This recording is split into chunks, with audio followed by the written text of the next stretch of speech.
खबर हाथरस से है। हाथरस में सपा अध्यक्ष अखिलेश यादव ने भी एक रैली को संबोधित किया है और कहा कि डबल इंजन की सरकार ने बिजली कारखाने भी नहीं लगाए, खाली पदों को भरने का हम काम करेंगे। यह बात अखिलेश यादव ने कही। नौजवानों को हम रोजगार देने का काम करेंगे।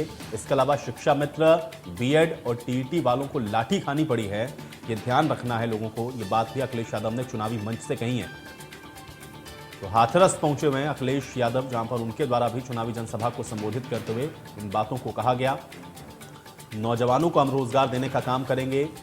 बीएड और टीईटी और शिक्षा मित्रों को लाठी खानी पड़ी है, यह बात अखिलेश यादव ने कही है। साथ ही साथ डबल इंजन की सरकार ने उत्तर प्रदेश के अंदर कोई काम नहीं किया, इस बात को पूर्व मुख्यमंत्री अखिलेश यादव के द्वारा कहा गया।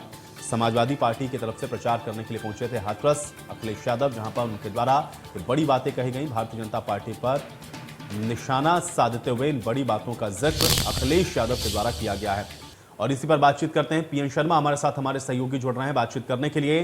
पीएन, क्या जानकारी है? आज अखिलेश यादव पहुंचे थे हाथरस, जहां पर उन्होंने मौजूदा सरकार के ऊपर निशाना साधते हुए समाजवादी पार्टी के पक्ष में मतदान की अपील करते हुए किन बड़ी बातों को कहा, अपडेट करें।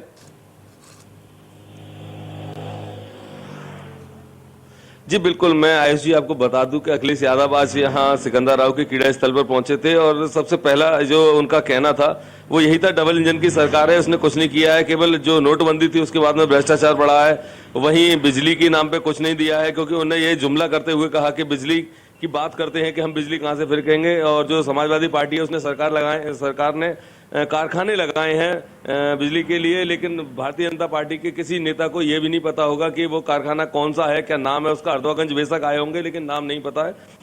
उसके अलावा बहुत सारी ऐसी चीजें थी जो अखिलेश यादव लगातार कह सकते हैं बीजेपी पे हमलावर हुए, और इसी में जुमला करते हुए उन्होंने एक लाइन और कह दी, मजाक ही मजाक में सही, लेकिन योगी आदित्यनाथ को उन्होंने सांड तक कह डाला। कह सकते हैं कि उन्होंने सीधा कहा कि अभी मुझे परसों पता चला कि एक सांड ने आदमी को मार दिया, लेकिन बाबा तो अभी तक यहाँ नहीं आए हैं। तो ये कह सकते हैं कि उनका एक सीधा सीधा निशाना योगी आदित्यनाथ पे था। और उसके बाद में कहें कि रोजगार के नाम पे उन्होंने कुछ नहीं दिया है, और वादे करने के लिए कहें तो अखिलेश यादव ने कहा है कि हम यदि सरकार आती है तो क्योंकि डीजल पेट्रोल बहुत महंगा हुआ है, उसको हो सकता है हम फ्री भी कर दें। बिजली फ्री देने की बात कही है, किसानों को खाद फ्री देने की बात कही है, और जो 11 लाख के लगभग उन्होंने खाली रिक्त पद बताए हैं उनको भरने की बात कही है। तो ये कह सकते हैं कि जितना भी वो प्रभावी तरीके से उन्होंने बीजेपी सरकार पे वार किया है, योगी आदित्यनाथ पे लगातार वार किए हैं बहुत सारी चीजों पर लेकर। जी पीएन, थोड़ा सा इस चीज को भी अपडेट करें, क्योंकि हम लोग देखते हैं बड़े नेता जब पहुंचते हैं किसी भी पार्टी के, चाहे अब अखिलेश यादव पहुंचे या फिर भारतीय जनता पार्टी के बड़े नेताओं की मौजूदगी, लेकिन वहां का थोड़ा समीकरण समझाएं। खासतौर से जिस सीट का भी आप जिक्र कर रहे हैं जहां पर वोट और प्रचार करने के लिए पहुंचे अखिलेश यादव, वहां पर जो कैंडिडेट्स हैं उनके बीच में किस तरह की फाइट आपको इस बार नजर आ रही है, और 2017 से 2022 में वहां क्या बदला है?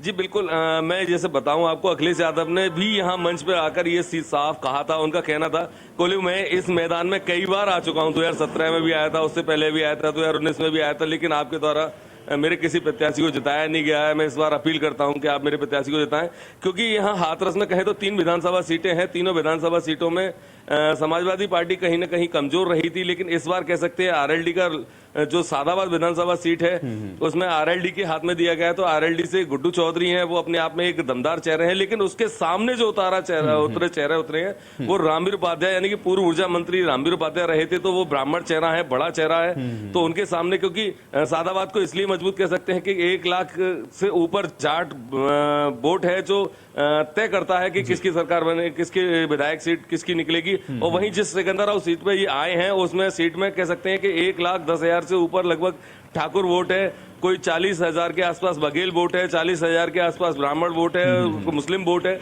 तो उसके अनुसार कह सकते हैं कि ठाकुर जो सिकंदराव विधानसभा सीट है वह ठाकुर तय करता है, ठाकुर वोट जो वो तय करता है कि किसको सीट मिलेगी। तो वो चीजें हैं। वहीं हाथरस की विधानसभा सीट पे बात करें तो वहां बीजेपी का इस समय दमखम थोड़ा ठीक ठाक नजर आता है, क्योंकि वहां जाटा वोटों की बात की जाए, यानी कि एससी वोटों की बात की जाए तो वो 80,000 के लगभग है, और जो बैसी वोटों की बात की जाए तो वो 50,000 से ऊपर है।